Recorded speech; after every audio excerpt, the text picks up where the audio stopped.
Hello. तर काल होती नागपंचमी आणि त्यानिमित्तच ना इकडे मी पुरणाचा स्वयंपाक बनवायला घेतला होता.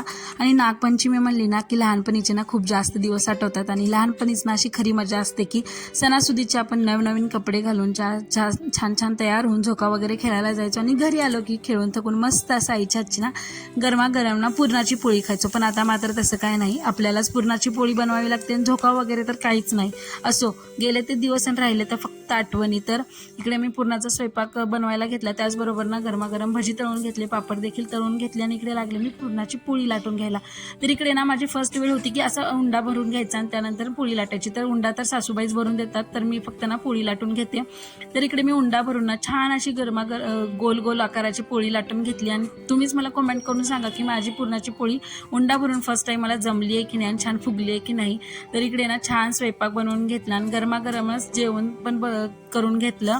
त्यानंतर जेवण वगैरे उरकलं, घेतला कट्टा क्लीन करायला. तर इकडे कट्टा घासून घेतला आणि असा संपवला आजचा दिवस. कमेंट करा कसा वाटला. बाय.